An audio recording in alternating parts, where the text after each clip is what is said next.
Halo teman-teman semuanya, selamat datang di video educlass.id. Dan pada kesempatan kali ini kita akan membahas untuk materi elektrokimia untuk SMA. Elektrokimia ini membahas apa sih? Elektrokimia sendiri membahas mengenai peristiwa yang melibatkan adanya fenomena listrik pada reaksi-reaksi kimia. Nah, reaksinya terbagi menjadi dua teman-teman.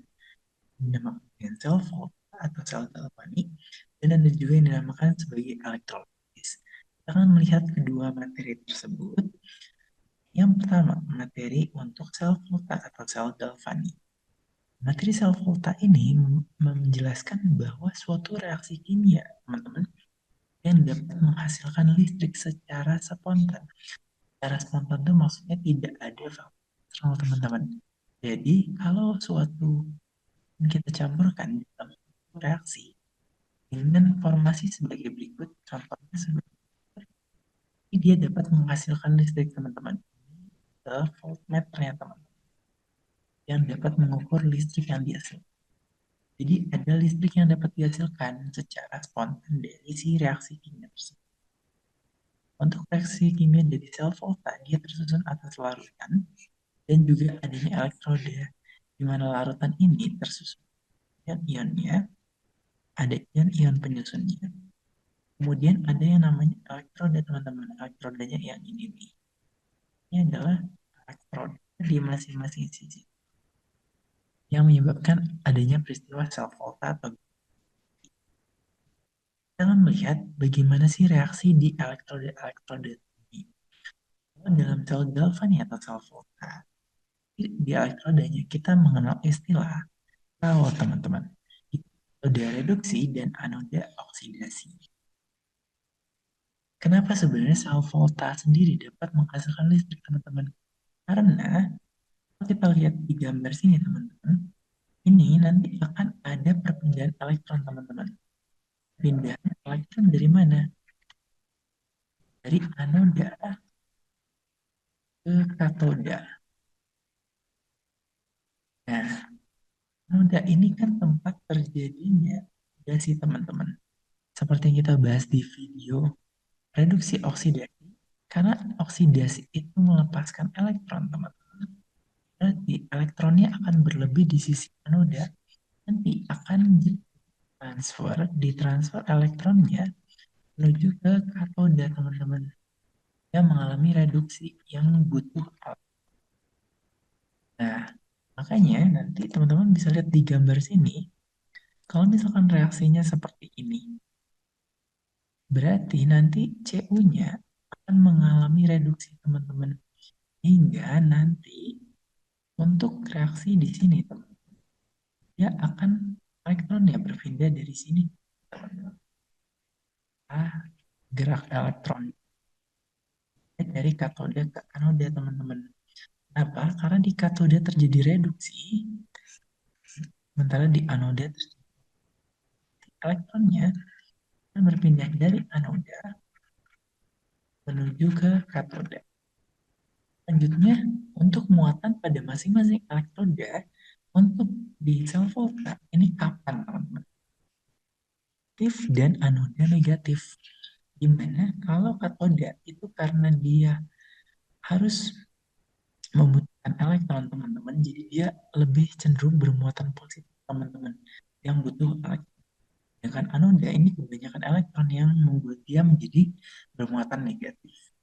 Nah, ada juga penulisan notasi sel untuk sel volta, mana notasi sel ini ditulis dengan cara menuliskan reaksi oksidasinya, lalu reduksinya di belakang. Oksidasinya dari spesies yang sebelum teroksidasi dan spesies setelah teroksidasi. Artinya, spesies sebelum reduksi dan spesies setelah reduksinya. Untuk dari satu ini memisahkan fasa yang berbeda, teman-teman. Berbeda nih. Jadi kalau salah satunya beda fasa, ini misalkan dalam solid dan ini aqueous, selanjutnya ini aqueous dan ini solid. Ini dipisahkan beda. Selanjutnya untuk dua garis ini melambangkan adanya jembatan garam, teman-teman. Jembatan garam itu apa? Jembatan garam ini yang ada di gambar hitam ini, teman-teman. Ini adalah jembatan garamnya, di mana jembatan garam ini berfungsi menyeimbangkan kedua larutan ini, teman-teman, agar tidak ada kelebihan elektron atau kelebihan muatannya. Itu untuk galvani. Lalu kita akan mengenal untuk potensial sel. Potensial sel ini menunjukkan seberapa mudah suatu spesies itu mengalami reduksi, teman-teman. Kalau dia makin positif, dia akan makin mudah untuk mengalami reduksi, teman-teman. Makin makin mudah reduksi. Sementara makin negatif, ini dia akan semakin mudah mengalami oksidasi. Nah, contoh peristiwa oksidasi, teman-teman, itu adalah perkaratan. Kalau teman-teman lihat, teman-teman di sini bisa melihat kalau paling kanan, paling positif itu adalah emas, teman-teman. Teman-teman kalau lihat emas, itu nggak mungkin berkarat, teman-teman. Kenapa? Karena emas itu sangat susah untuk teroksidasi. Dia lebih mudah terreduksi, teman-teman. Karena dia paling kanan, paling positif. Sementara kalau dia makin negatif, di besi nih, teman-teman. Besi itu kan mudah berkarat ya. Nah, dia karena lebih negatif dibandingkan dengan emas, maka lebih mudah berkarat besi dibandingkan emas. Nah, ini yang kita sebut sebagai deret volta, teman-teman. Deret volta ini menunjukkan bagaimana si unsur-unsur ini dapat reduksi atau oksidasi. Kalau semakin kiri dari deret volta, dia semakin negatif. Jadi paling mudah teroksidasi ini sebelah kiri, teman-teman. Sedangkan yang mudah tereduksi itu yang sebelah kanan, teman-teman. Ini yang kita kenal dengan deret volta. Teman-teman bisa menghafal dengan cara lihat kalau Bapak Kaisar nanti meninggal, alamana zaman kerajaan Firaun, CDCO, Nabi Sulaiman pembasmi buta huruf, SBBI, cumi hangus agak pahit au. Jadi teman-teman bisa menghafalkan dengan cara seperti itu ya. Jadi ada trik untuk menghafal. Nah, ini yang selanjutnya akan kita bahas sebagai potensial sel.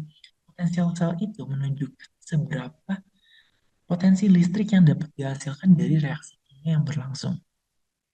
Potensial sel dihitung dengan menggunakan sel reduksi dikurang sel oksidasi, di mana untuk sel reduksinya berarti adalah potensial yang mengalami reduksi, teman-teman.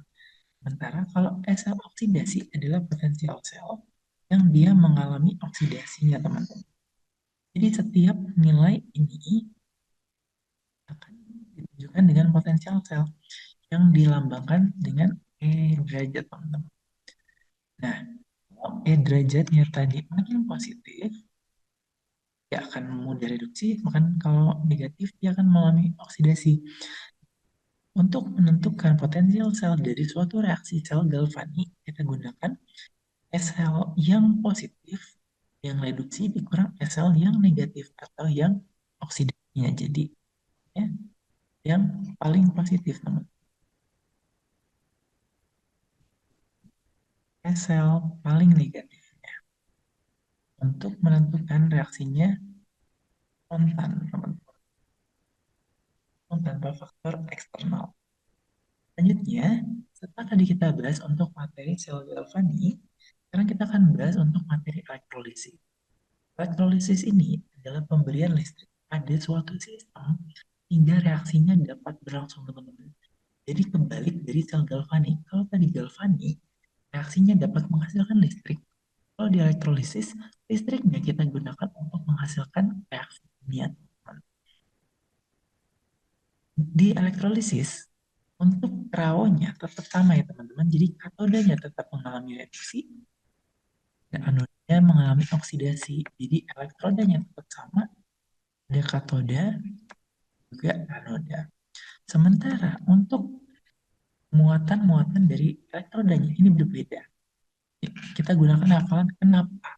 Dimana katodanya negatif. Jadi katodanya nanti akan tersambung dengan kutub sumber listrik yang positif, teman-teman. Sementara yang negatifnya,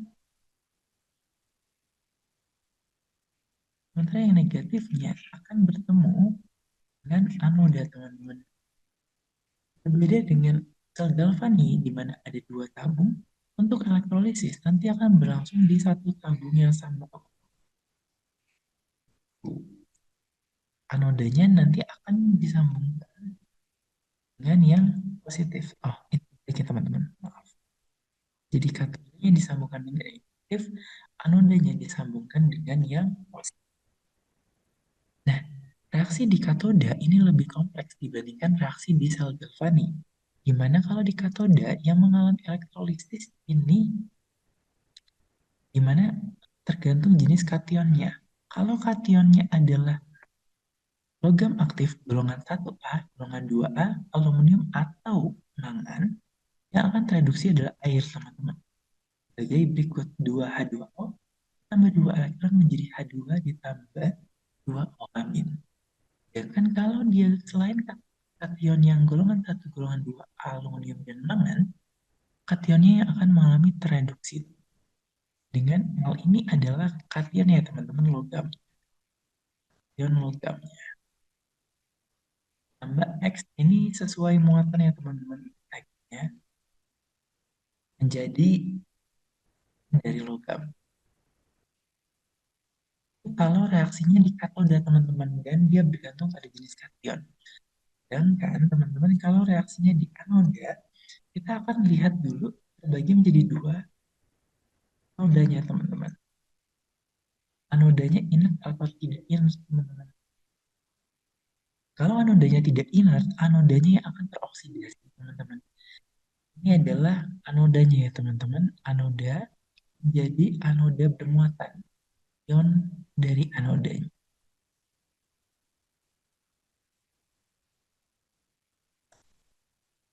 Ion dari anodanya. Mbak X ini adalah muatannya teman-teman. Muatan dari. Kalau anodanya tidak inert, sekarang kalau anodanya inert, seperti platina atau karbon, jika ada tiga kasus teman-teman, jadi kita bagi lagi jadi tiga kasus. Kalau ionnya berupa sisa asam oksi, nah dia akan menyebabkan airnya teroksidasi 2H2O jadi 4H plus tambah O2 tambah elektron teman-teman. Sedangkan kalau dia sisa asam halida golongan halogen akan menyebabkan reaksinya reduksinya sebagai berikut teman-teman. Reaksi oksidasinya maksudnya. Oksidasinya jadi 2X-min. Ini adalah unsur halogennya menjadi X tambah 2 elektron. Sedangkan kalau dia berupa ion hidroksida, dia akan menyebabkan ion hidroksidanya teroksidasi menjadi 2H2O tambah oksigen dan 4 elektron. Ini untuk menentukan reaksi di anodanya. Selanjutnya yang kita kenal sebagai hukum Faraday teman-teman. Hukum Faraday ini bahas mengenai bagaimana listriknya digunakan dalam pengendapan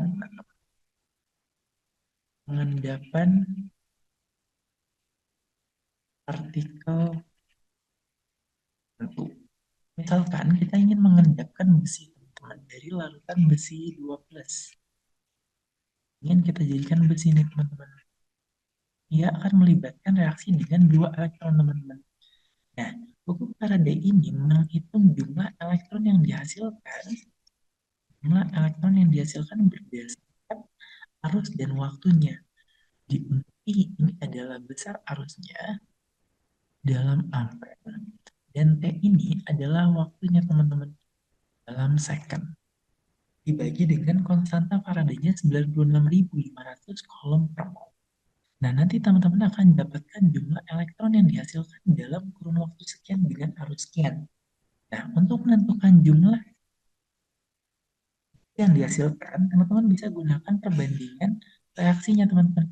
Karena besinya di sini 1:2 terhadap elektron, mol besinya nanti adalah setengah mol elektron. Jadi tergantung untuk reaksi reduksinya seperti apa ya, teman-teman. Nah, kita masuk ke contoh soal. Soal yang pertama adalah soal elektrolisis. Tembaga 2 sulfat dielektrolisis dengan arus searah sebesar 1,93 ampere. Jika pada katoda diendapkan logam tembaga sebesar 0,635 gram, maka tentukan reaksi reduksi yang terjadi dan lama waktu yang diperlukan. Kita lihat dulu ya teman-teman, reaksi di anoda dan juga katodanya. Ini pertama, ini adalah reaksi elektrolisis teman-teman. Jadi kita harus sedikit menghafal untuk reaksi di elektrolisis. Kalau di elektrolisis, tadi kita akan melihat kalau di katoda, dia akan bergantung kepada kationnya, apakah di golongan 1A, 2A, aluminium atau mangan, atau tidak. Ini karena golongannya adalah golongan transisi tembaga, sehingga dia bukan termasuk yang option pertama tadi, teman-teman. Jadi yang akan kita pakai adalah option keduanya, teman. Nah, jadi kationnya menjadi padatan, yaitu kationnya berarti adalah Cu2 plus, ini untuk reaksi di katodanya, teman-teman. Dalam fasa larutan, ditambah 2 elektron akan menjadi dalam fasa padatan, teman-teman. Makanya di sini akan diberikan soal diendapkan logam tembaga, teman-teman. Ini adalah Cu dalam fasa padatan. Selanjutnya untuk reaksi di anodanya. Reaksi di anodanya, karena di sini sulfat, teman-teman. Sulfat itu SO42-. Dia termasuk sisa asam oksi. Yang dimana sisa asam oksi ini maksudnya adalah asam-asam yang mengandung oksigen. Maka sisa asam oksi tadi kita lihat, teman-teman, dia akan menyebabkan airnya teroksidasi, teman-teman. Ya, dari 2H2O, 2H2O menjadi 4H plus, 4 elektron, O2, teman-teman. Yes, gas dan liquid. Nah, ini untuk reaksinya masing-masing. Sekarang kita gunakan hukum Faraday, teman-teman. Hukum Faraday tadi membahas hubungan arus, waktu, dan juga elektron yang dihasilkan. Jadi kita masukkan, teman-teman, untuk mencari mol elektron yang dihasilkan dalam kurun waktu tersebut.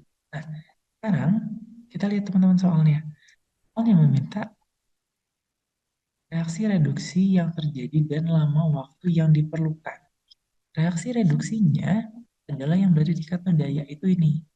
Ini adalah reaksi reduksinya. Sementara untuk lama waktunya, berarti kita diberikan ceritanya. Kita sudah diberikan I-nya di sini, teman-teman, 1,93 ampere. Lalu kita diberikan massa dari U yang dihasilkan. Ini sejumlah 0,635 gram. Jadi kita bisa gunakan 0,635 gram ini untuk mencari mol Cu-nya, teman-teman. Mol Cu-nya berarti adalah 0,635 gram kita bagi dengan RCU. 0,635 gram kita bagi dengan 63,5 gram per mol. Jadi kita dapatkan nilainya sebesar 0,01 mol, teman-teman. Berarti ini kita dapatkan mol Cu-nya adalah sebesar 0,01 mol. Sementara, teman-teman, di sini kita mau mencari mol elektronnya. Mol elektronnya kita gunakan perbandingan koefisien. Di sini berarti dibutuhkan 2 kali lipat. Berarti yaitu mol elektronnya adalah 2 kali mol Cu. Karena di sini perbandingannya 2:1 terhadap Cu di reaksinya. Berarti jadi 2 dikali 0,01 yaitu 0,02 mol. Berarti untuk mencari waktunya kita sudah dapatkan data mol elektronnya udah ada. Jadi tinggal kita kalikan. Berarti I kali T-nya sama dengan mol elektron dikali 96.500 coulomb per mol. Kita dapatkan T-nya dan mol elektronnya kita kali 96.500 kali silang ya, teman-teman, tadi.